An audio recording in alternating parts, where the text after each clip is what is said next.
Hello, hello, hello! Welcome to another episode of Forward Thinking Founders. I'm so glad to have you here. Before we get into today's episode, I want to tell you about something that I'm doing later this month, in January. So I'm hosting a meetup for the podcast, the Forward Thinking Founders Meetup. I'm inviting every guest I've ever had on. I'm inviting any angel investor who's an angel investor in the podcast. And it's going to be a lot of fun. We're having it at a great location in San Francisco in late January, and I would love for you to come. Right now, there's two ways for you to come, really. You can buy a ticket on Eventbrite for $50, or you can do what I want you to do in the first place and become an angel investor in the podcast. If you become an angel investor in the podcast, you get to come to this meetup, complimentary to what you pay, which is $10 a month or $100 a year, on top of all the other benefits you get for being an angel investor. If you go on my Twitter, which is Matt_Sherman, you'll see that I am playing some interesting games. If you want to come for free, you have to find someone with a promo code. So if you're interested in doing something like that, head over to Twitter at Matt_Sherman. But if you just want to go, you don't want to play games, you just want to meet amazing guests that I've had on the podcast, just become an angel investor. You can do this at glow.fm/F20R. What you get is obviously access into the meetup, you get premium content, you get an online community, and you get my highest graces and my thank yous because I really appreciate the supporters. So, that's all I have right now. We're going to get into the podcast, but if you want to come to the meetup, then become an angel investor or pay $50. Up to you. With that, let's get into today's episode. Run it!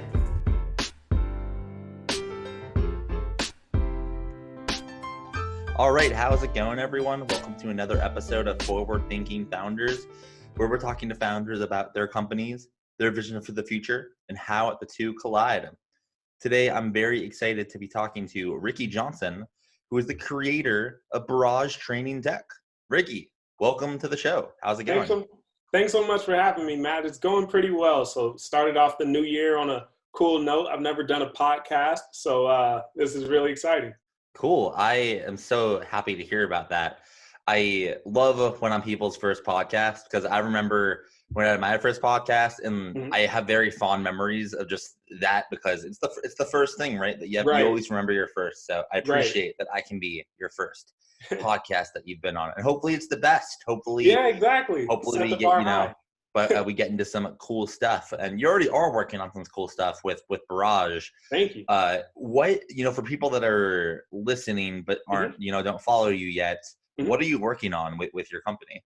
Yeah, so with Barrage Training Tech, I've made what's called the Barrage Striking Sleeve, and so it's just a sleeve that's meant to wrap around whether it's a freestanding or hanging punching bag, basically any punching bag you'd find in a gym, boxing class, or etc. It's made to wrap around it, and it has LEDs and pressure sensors embedded in it, so it kind of indicates where to strike, and you can program sequences, things like that. So it's kind of meant to be like a virtual coach when you don't have anybody there telling you what combinations to put together. So let's walk through a little bit of the UX, almost like the experience of using this. So let's say I get a sleeve. I can put it on anything that could pass as like a punching bag or anything like that. Yep, exactly. So it basically has buckles along the backside with extension straps as well. So no matter if you have a huge trash bag or trash can looking punching bag, or if you have a very small in diameter one as well, it can adjust to the different widths. And also, since it wraps around, or it's made to wrap around punching bags, it's also made to lay flat as well. So if you don't want to actually wrap it around a punching bag, if you wanted to, like my nephews have taken it off the punching bag, thrown it on the floor, and just stomped around on it just to step on the lights, you can do that as well. So. Okay, so you have this sleeve that you don't even need to put it on a punching bag. Really the technology is in the sleeve. And but let's say I have a punching bag and I put it on. So you're saying that does it like light up and then I punch that, then can you just kind of walk through, if I was to buy it, what I would experience? Kind of, are Yeah, there settings? Are there like modes? I'd love to right, hear a right. little more detailed how it works. Yeah, good question. So basically, it'll come rolled up in a box. So it'll look almost like any yoga mat that you buy from the store. So once you get it out of the box, you can wrap it around your punching bag and secure the clasps. And once you power on the striking sleeve, it starts out in a randomized game mode setting. So it'll go through some self-calibration at first, and then it'll turn on, and just one light on the sleeve will be lit up for you, and it's going to stay lit up until you actually punch it out. Once you punch it, that light will then transfer to a different area on the striking sleeve as well. And so that's one of the game modes that's available currently. It's just randomized, forcing you to kind of mix up your strikes. You never know what's coming. But then there are also other game modes. So right now on the iOS App Store, there's a downloadable app, so you can do things like calibrate the sleeve. So if you have a child using it, it takes less pressure to make things react. You can also turn it up. So if you're a really heavy hitter and you want to have to work for it, you can turn it up as well. You can also switch the game modes. Right now, there's a Simon Says game mode, a customized zones, so you can kind of customize what sequences come across, things like that. So I'm hoping to continue to add different game modes as well as I develop. And you mentioned as you develop, I'm kind of curious, how did you make this? Is this Yeah. something? Well, I actually have no idea. I'm not even gonna try to guess. So I guess Right. first question is, where did the idea come from?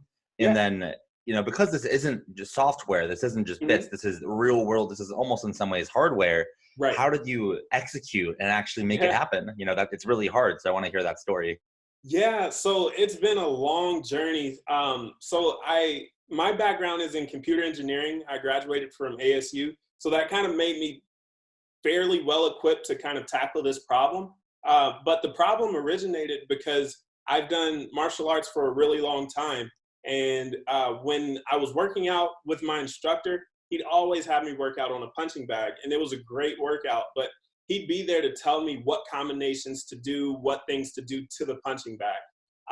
And then so when I got home, I try to work out on my own, try to replicate that workout. And I just couldn't think of combinations fast enough or what to do fast enough. So I just randomly punch, kick, swing at the punching bag with no real targets in mind, or I kind of do the same thing over and over again just because that's what my body was comfortable with.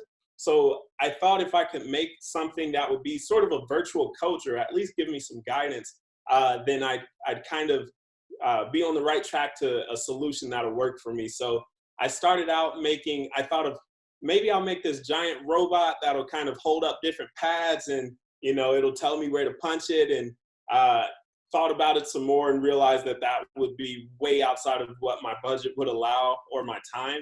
And then I started toying with the idea of making a punching bag that had lights inside of it that could kind of just tell me where to strike and things. But I realized I probably wouldn't just make this for fun. Like, if this turned out pretty good, I'd hopefully sell it to somebody. And so I thought maybe I don't want to have to compete with all the people that make punching bags already. So Everlast, Century, and all these huge companies, because I just wouldn't be able to compete. So I thought maybe if I could make something that actually wraps around a punching bag, I don't have to compete with replacing people's punching bags that they already have. I just make an adaptation that can kind of enhance their punching bag. And so there came the idea, and I started playing around and making some really crude, ugly prototypes, and kind of proved that I was able to accomplish whatever I had in mind. That's awesome. It's you're definitely there's a lot of people that, especially people that, like, just like myself, when I was in college, I built all sorts of stuff that didn't actually line up with like the reality of like the world. Right. And what this is, like, I'm not, what's interesting is I'm not, a boxer. I don't Mhm. generally train on these things, but going on your website and seeing this is like, wait a second, even I could get this, put it Right. on my gym's punching bag and have some fun. Right, exactly. You're almost gamifying working Yes. out. And it's very attractive to, I And- feel like, I mean, it's attractive to me, but I feel like attractive to a lot of people because everyone wants to Right. be healthy, right? Right, exactly. And gamification is exactly the right word for it. And hence why I'm trying to add different game modes and things like that, because taking it around to different gyms and just getting feedback from different people, I'm realizing that people want a lot of different things. So a professional boxer wants something that's way different than, a 5-year-old that's just in karate class and he just wants to, run around and punch out some lights and find a cool way to expel some energy. So gamification is the exactly correct phrase for what I'm trying to do, hopefully. I'm kind of interested to hear how have things been, if you're open to sharing, Yeah. like on the BD side and the business side. This is Hmm. I've never seen something like this before. And you seem to be, pretty serious about the business side. Like it Hmm. isn't just like a fun thing that you're trying Right. out. So how has it been going? How has distribution? How has pricing been? I'd love to hear a little bit on that side. Yeah, so that has been an absolute roller coaster because what I'm comfortable with, like I said, I'm an engineer by occupation. So when I was just in my room tinkering, trying to figure out how this would go together, I had a ton of fun. And now that things have kind of transitioned into how do I make this a business, I'm a lot more out of my element. And I wouldn't say that I'm not having fun, but my mind just, I guess, works differently than a business person. So like I said, it's been quite a roller coaster. So I've been touring it around the different gyms and seeing what people want.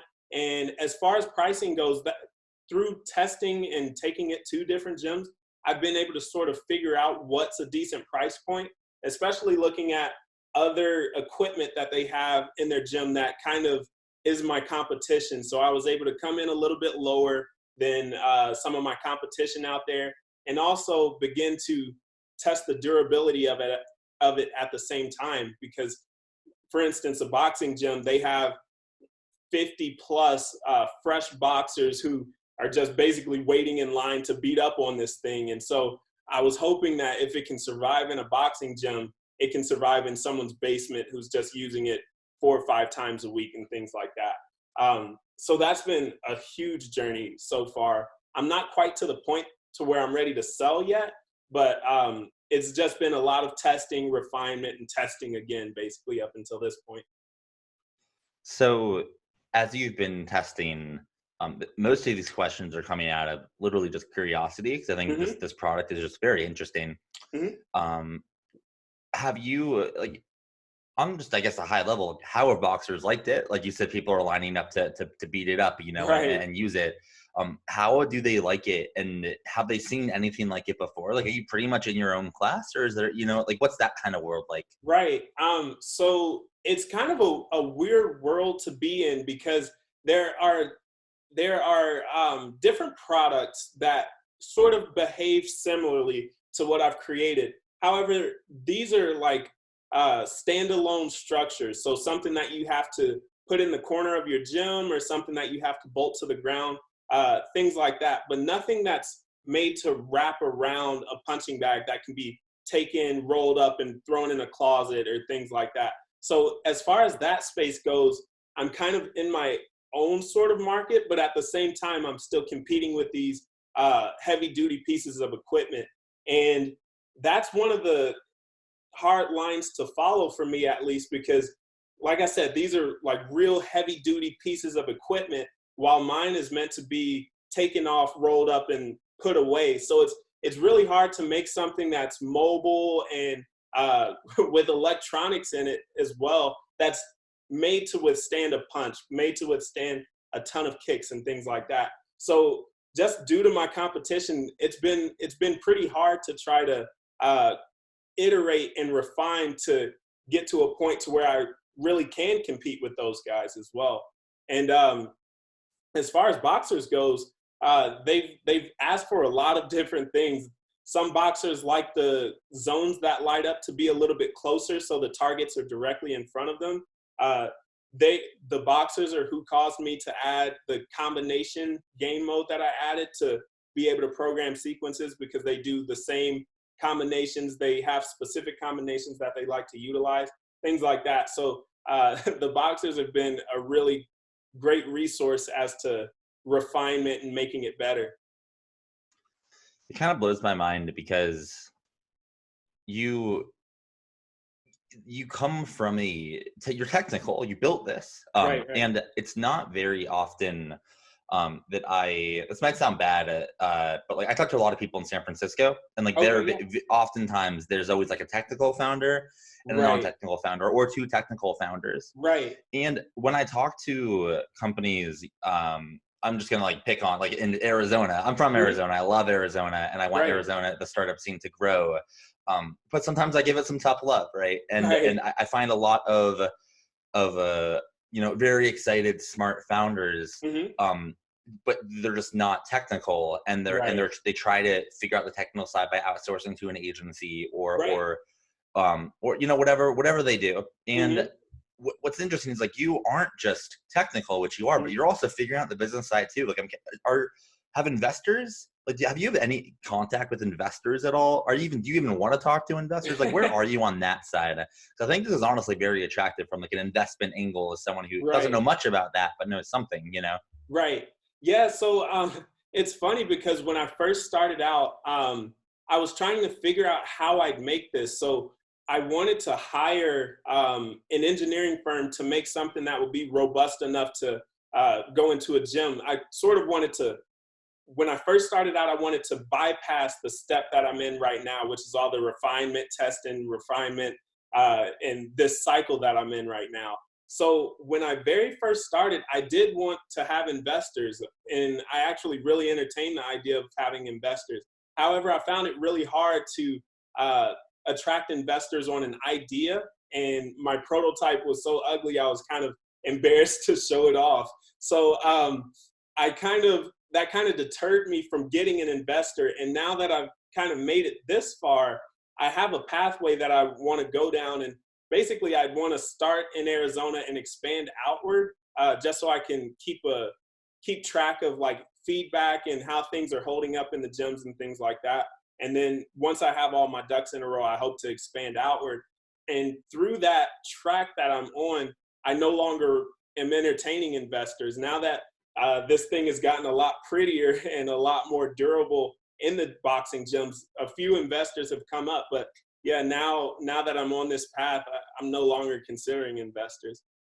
And is it because you've gotten to a point where you don't actually like need them? Like there's not even a point to take to dilute your own company. Right. And that's exactly what it is. Because at first, when I wanted to have an engineer kind of do the work for me, I didn't have the type of money that would be able to hire a design house or anybody else to actually do this for me. But now that it's already made, and now that I'm just trying to sort of get the name out there, I'm willing to sort of do that myself. So I don't really need the funding that I once did when I first started out. Yeah, I feel like this is going to be massively successful. Just like just how you're talking, it's just cool, because it's the mindset that I think the winners have in the long run. And I talked to like a lot of like this podcast, I've talked to now over 100 people, and I like can pattern match slightly, and it's just it's just cool to hear. I have a couple more questions about the specific product, and then we'll go on to some other topics. So okay, sure. I went on your website because I was actually like, for a second, I'm like, oh, maybe like the price is a place where I could afford and I could actually buy it. Like this is something I would literally buy. And I saw that are you open to disclosing the price that you have on your website? Is that cool? Yeah. Cool. So yeah, I saw it online for $500. I'm like, damn. Right. That is like a very smart price point. I want to go into how did you come up with 500 for this, and not lower or not higher?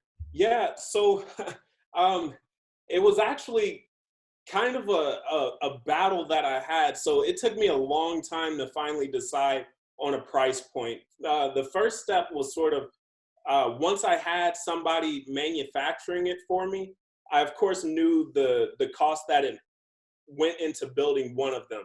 So that went into heavy consideration. And then of course you want to always figure out how much you can sell it for before people are like, oh, never mind, this is way too expensive.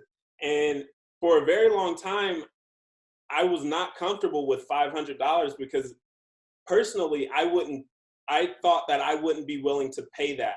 But, and one of the biggest struggles that I've had, like I said, I'm much more inventor than I am entrepreneur. So that business mindset is still kind of developing in me. And so as an inventor, I just wanted people to use it. I just wanted to get it out there to people. So I wanted people to pay as little as they possibly could for my product, and I'd just be happy to see people using it. But then the other half of my brain is like, hey, it would be cool to quit your job eventually, so we need to make some money on this thing. So so I started kind of incrementally just playing around with the different price points and going to gyms and saying, hey, when this thing comes out, it's going to be $1,200. Hey, when this thing comes out, it's going to be $300. When it comes out, it's going to be $500. And after talking to different gyms and things like that, once I started throwing out the number $500, I got a very good response from just about everybody that I went to, especially the people that are already in the space. They know how expensive punching bags are. They know how expensive the other devices that are kind of like what I'm providing. They know how much those devices cost. So in comparison to both of those entities, $500 seems like a pretty good deal. And so that's how I came to that number 500. That's awesome. And it's a really classical way, and probably like one of the best ways to price a product. Just Right. tell people this is how much it's going to be, and then see how they respond, and then go from there. Exactly. And you know, that was one of the hardest parts, aside from the testing portion where things are breaking down and things like that. That was probably one of the hardest moments for me, because I didn't enjoy the feeling that I got when people would turn their nose up to $1,200, even though I knew that I wasn't going to charge that. Just that feeling of, hey, you're charging way too much, you're greedy, whatever the reaction might be. It was hard for me to kind of deal with that type of reaction. So that was a really tough point for me, especially trying to get to what my price point would actually be eventually. Definitely. That makes sense. So I'm going to ask a couple of questions. Now, I don't think I've ever actually been able to ask these questions. Actually, there was one person I had a guest on who also was an ASU alum and went through some of the programs over there. So I'm kind of curious for you, in your journey, how were you involved with ASU, any of their programs? How have they helped, not help? I'd just love to hear how, our alma mater, because that's where I went to college too. Like, how did they play a role in this, for better or for worse? Yeah, so actually they played a huge role. So of course I did like the entrepreneurship classes and things like that. That kind of got me some initial exposure to what it meant to be an entrepreneur. Especially, I thought it was really cool because they have entrepreneurship classes specifically for their engineers. And so I thought that was a really useful class, just to kind of show you how you can use your technical knowledge in a way that's outside of going to work for Amazon or going to work for Facebook and having a regular 9-to-5. So those entrepreneurship classes really helped me. But one of the biggest things that helped me was actually Venture Devils. Have you ever heard of Venture Devils? Okay. Yes, big fan of Venture Devils. Pavlov got some money from them last year, so I'm a fan. Yeah, Venture Devils was a huge help. And actually, this isn't my first venture. I actually did a mobile app while I was in college. It was meant to take wasted food at the end of the day, food that restaurants were going to throw away, and they'd be able to post it to the app, and everyone around would be notified, and they'd come and purchase the leftover food. But that worked out better on paper than it did in practice, so that venture quickly died. But that was sort of my first introduction to the Venture Devils and to exactly what they provide for you. And now with Barrage, I'm still in the Venture Devil program. And so you get access to mentorship from people that have actually been able to make successful companies. So you don't feel, like you're just wandering down a aimless path. And also tons of funding opportunities for you to pitch in front of a crowd and win money and become more comfortable with public speaking and things like that. So Venture Devils has been a huge help. I would love to dive into your first company, your first venture.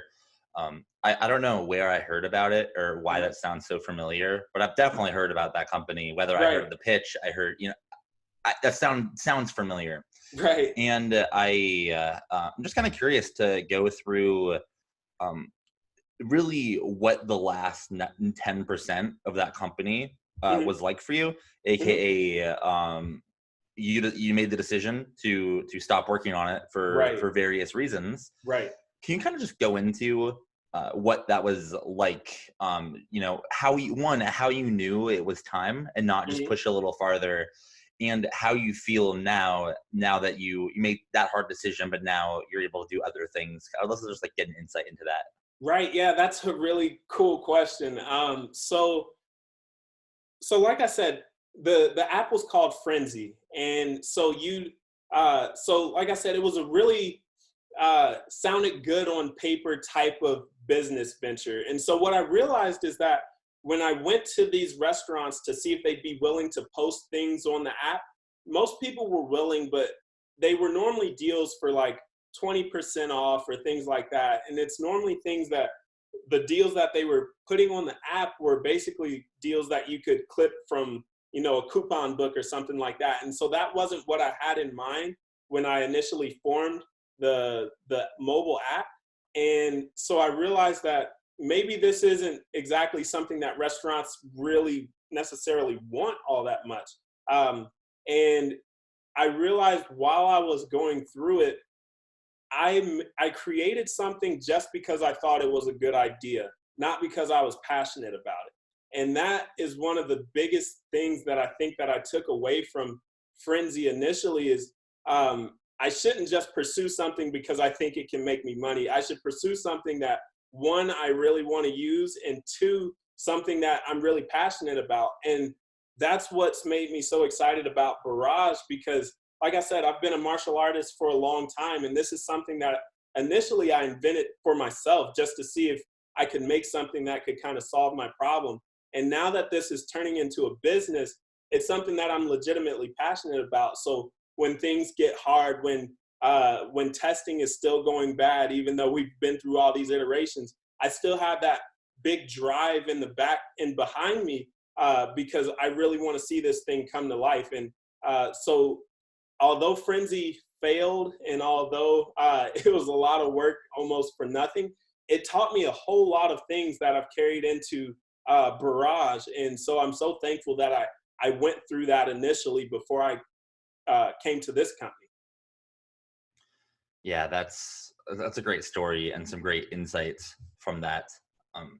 I think my biggest experience from having shut down, a long time ago, a few companies, most recently leaving, the most recent one, is that it's one of these things where investors, I'm gonna take that perspective. So investors invest in a company and they expect that company to get a 10x to 1,000x return, like a big return to return the fund. And let's say the company is, and let's say they invested because the founder is super interesting and talented. And let's say the company is just not flying. It's doing fine, but it's not, taking off. Right. It's not, the problem with that is that the founders are still working on that thing that's not taking off, and they're not be able to use their creative energy to do the thing that it will take off. Exactly. And that's kind of my biggest thing on this topic. And I wish some people were more self-aware like that, like you are, and you were, and now look at where you're at. You're doing something pretty fucking cool. So right, thank you. Yeah, no problem. So a couple more questions for you. What would you say is usually I ask this before the interview, but I forgot, so I'm just going to do it on the air. What do you think over your entrepreneurial journey has been one of your biggest business proficiencies? Not business proficiencies in starting companies, which means it could be product, it could be development, it could be sales, it could be whatever. What is one area that you feel like you're just pretty kick-ass at? Well, I definitely think the development process. I absolutely love that process, just of, you start out with a napkin sketch or just a sketch that you threw together or just an idea. And the process of bringing that to life and seeing it in real life, that's got to be the thing that I'm most proficient in, just because that's the thing that I'm most passionate about. I love taking ideas and, turning them into something in real life is just a really fun process for me. I want to dive into that then, specifically because, as I mentioned earlier, you have developed not just a product, but I'm pretty sure you consider it a hardware product. Right. Yes. So I'd like to go into that, and just go through what it took to get from that napkin sketch Right. to your finished, or at least finished up to this point, hardware Right. product in Barrage. So can you just outline, once you got the idea, once you Mhm. sketched it out, you knew what it would look like, what'd you do next? Like, what was the Yeah. next step? Yeah. So the very first thing that I did, if you remember earlier, I mentioned that I had the idea of making a punching bag with lights inside of it. So I went and scoured Craigslist and found the cheapest punching bag I could find. I bought a punching bag for $20. It was torn up and everything else. And so I took all of the insides of that punching bag out and dumped them into my bathtub. And I was recently going through pictures and I found a picture of my bathtub with all this punching bag filling in it. And so it was really funny to look back at it. But I basically gutted that punching bag out and stuffed electronics and LEDs inside of it, along with how I thought the pressure sensor might look. I did a little bit of research as to how I might make a pressure sensor, things like that, and just grabbed some hot glue and some wire and things like that and stuffed it in and dumped all of the electronics in a Kleenex box and pushed it into the sleeve to see if I could get it to react the way that I expected it to. And luckily, I mean, it wasn't necessarily that straightforward. It definitely took a lot of iterations and things like that. But although it was really ugly and I had to do some sewing, and by no means can I sew it all, but I got something to sort of look like a resemblance of what I had in mind. And so once I had that initial proof of concept, I was able to go and do some 3D modeling and things like that to give me a more refined view of what I might be aiming for as far as developing this product goes. And when it comes to, you mentioned you had to sew, but you don't know how to sew. Right. I want to kind of go very, micro into that moment. Right. What'd you do? Did you just go to a YouTube video and learn what materials you needed to buy and just straight up sewed, or? Yeah, that's exactly it. YouTube is a beautiful resource. So there were tons of videos to show you how to use a sewing machine. Luckily, my mom had an old sewing machine that she wasn't using anymore. So I was able to put that together and start sewing up an insert for the punching bag that will kind of house the lights and things like that. So yeah, YouTube was my best friend basically while I was starting out in this journey. And how do you think about, I guess in some ways, software developers would call it shipping code. Mm-hmm. You can ship code very easily. Well, I'm not a developer, but but knowing what I know about technology, you can ship code fairly easily over the air through software. But Right. when you ship code, it's hardware, Mm-hmm. so it's a little more, I guess, difficult. So I guess my question is, for the next version, Mm-hmm. how do you think about shipping the next version of your product? And what needs to happen? What does happen in your head, and what needs to happen in real life to get to where you want to go? Right. So as of right now, I'm actually hoping that I don't have to ship any code or anything like that, because basically my thought process right now is that since my phone is able to communicate with the hardware element that's in the sleeve, I'm hoping to develop code that can remain on the sleeve itself and not need any modification or anything else, but just different commands that come from your phone. So essentially, I'm just modifying my iOS software or my Android software. And through that, there are app store updates and things like that that are very secure, very user friendly. And so I'm hoping to just update the app portion of the code and leave the sleeve portion of the code by itself and how it initially ships. That makes sense. How do you might have mentioned this in a way that I might have not taken or understood, so apologies if it's a repeat, but No, of course. you mentioned earlier that you need to develop a product that can withstand professional boxers hitting it all day. Right. But you also have some sort of technology in this pad. How did you think about this technical challenge? Yeah. So basically trial and error, and a lot of, trying to pick up and run and falling flat on my face. There's a lot of that especially when you're trying to develop something that's meant to be beat up. And so a lot of that came through just whether it's punching it myself or taking it to a gym. Because a funny story and a good illustration for this is the very first day that I started testing, I had been punching and beating up on the sleeve in my apartment for quite a while. And so I figured that it would be a good time to start shipping these out to different gyms in the Valley, letting them use it and see what type of feedback I get. And so a lot of the iterations that had happened had just come from, hey, these lights went out. Hey, it's not working anymore. So I take it down and bring it back home and figure out what exactly caused the problem and then find a way to fix it. And so I made a bunch of sleeves, and this was actually a really dumb mistake. But since I had been taking this same sleeve around to different gyms and having them use it, it withstood all of the testing that I had done so far. So I figured, hey, I'm ready. Let's do this. Let's send a bunch of sleeves out to these gyms and see what type of feedback I get. So I made as many sleeves as my budget would allow. And I took the very first sleeve to a boxing gym, and as soon as I wrapped it up, it failed and it stopped working. And then I brought them another one, it failed. And basically what I found out that my first version wasn't perfect by any means. And so through this sort of humbling experience, I was able to figure out exactly what's wrong, how I can make it better to withstand punches and kicks, and kind of just iterate through this process a little bit quicker with the gym's help. How'd you learn all of this? Like you're, in my opinion, very savvy. Like this is just exactly how you're supposed to. This is how it's supposed to work, in my opinion.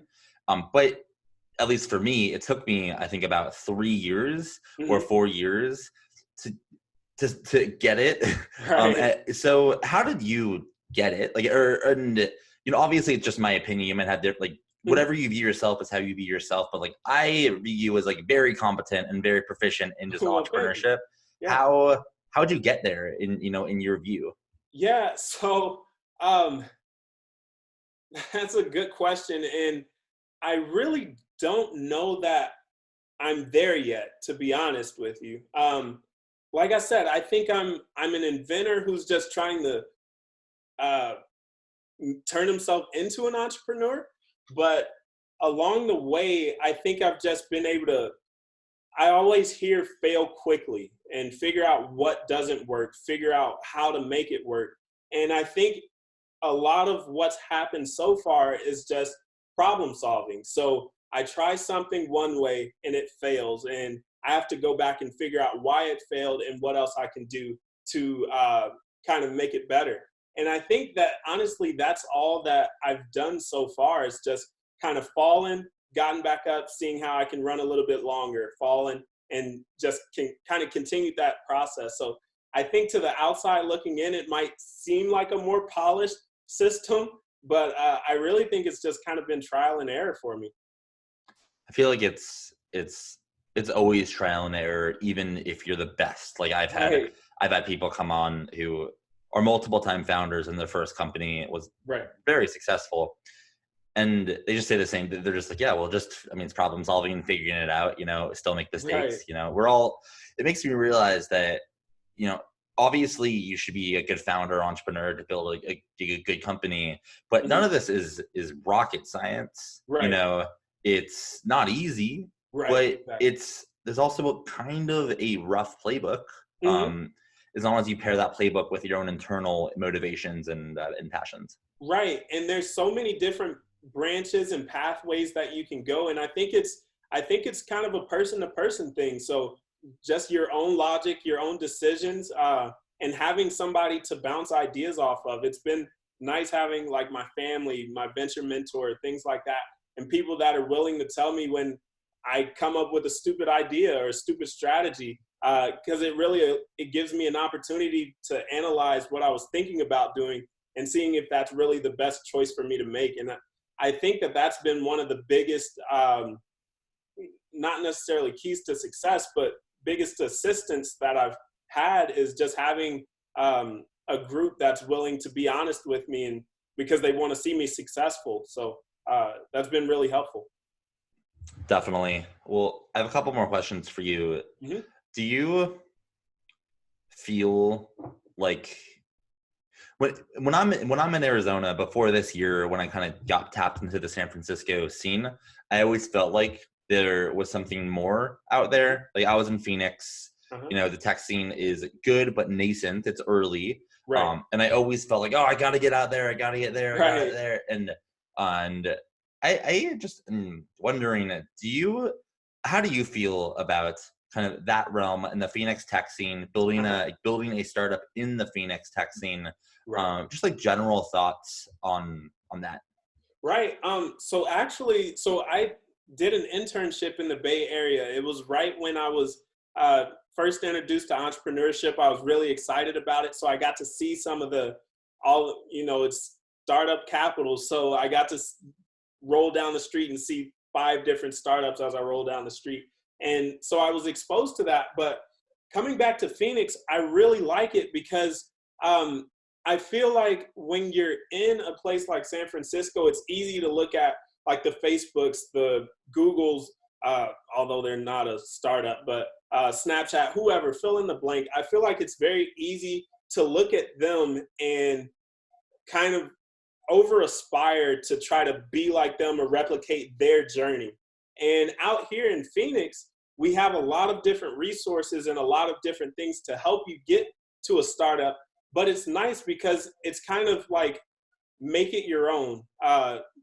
Figure out your own journey. We'll give you these resources, but don't look at the person to the left or to the right of you. Figure out how to make your own Facebook story, your own Snapchat story, whatever the case might be.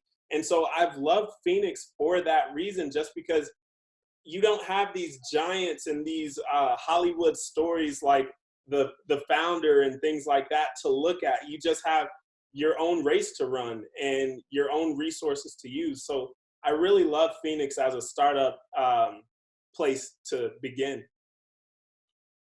I like that. Kudos to that answer. I have 2 more for you, and then we will wrap it up. So what does the next 10 years look like for you and this company? If everything went as planned, if everything happened just as you wanted it to, where would you be in 2030? Right. So I guess I'll answer this and kind of disregard any potential, backlash or anything else, negative press or whatever. But like I said, I enjoy the process of inventing. So if in 10 years someone bought me out, or I was absorbed into Century or one of these big punching bag manufacturers, these combat sport manufacturers, that's where I'd be happiest, because then I could start inventing something else and begin kind of getting out more ideas. Because like I said, I just like the idea of having people using a product that started out in my head. And so I can't say that I want to run a business long term. I can't say that I want to become some giant or anything else like that. But I want to just get the opportunity to continue to invent and continue to just create. And so I hope if everything goes right, Barrage gets absorbed or bought out by someone else. I love it. And my last question for you is, in order to get bought out and get absorbed, not a lot of things need to go right in the next Right. decade, which means you can use some help whenever you get it. That's like what founders need, right? Hmm. People to pay attention and help. And you got, all these people, however many are listening to this podcast, that are probably as interested in this product as I am, that want to help, that want to see you succeed. So do you have an ask for the forward thinking founders community, or something that you need help with that you think at least one person or two people listening can assist with? Right. So one of the biggest things that I'm trying to find is someone to help. So the mobile app will be a very big driver for this striking sleeve. It'll have all the different game modes. It'll have all of the commands that are sent to the striking sleeve. So one of the biggest things that I'm looking for is another person that understands hardware, but also understands software, so that some of that code development can sort of be shared or even offloaded to someone else who thinks in that type of mindset. So having another technical founder would be extremely helpful, and I think would really accelerate the development process and turn this into something even cooler than what it already is. And to everyone else, just if you know of anybody that likes punching bags or likes combat sports, or just would like a cool way to beat up on a punching bag or anything else, please just let them know about what I've been working on and just share it. And hopefully it can become a big success one day. All right, you all heard it here. You know how to help. Thank you so much for coming on the podcast, Ricky. I think this is just super unique and fascinating, and I'm interested to see, one, how it goes, and two, when I can purchase one, and also when the financial time is right to make the investment and have my own. So thanks for coming on. Yeah, thank you so much for having me. This was a great time, so thank you. Okay, I hope you enjoyed that podcast. And if you did enjoy it, and you have enjoyed previous episodes, and you by chance would want to meet a good amount of the guests I've had on the podcast, then you should come to the Forward Thinking Founders Meetup. If you listen to the beginning of this episode, you know how to attend, how to get the information. But if you forgot, all you have to do is become an angel investor in the podcast for $10 a month or for $100 a year. You get access to all our in-person events and online communities and premium content. It's a hell of a deal, and let me be honest, it really supports me as a creator. So if you're interested in meeting some of the guests and me, your host, at this meetup in San Francisco late January, go to glow.fm/F20R. And let's make it happen. Hope you have a great rest of your day, and I will see you tomorrow. Peace.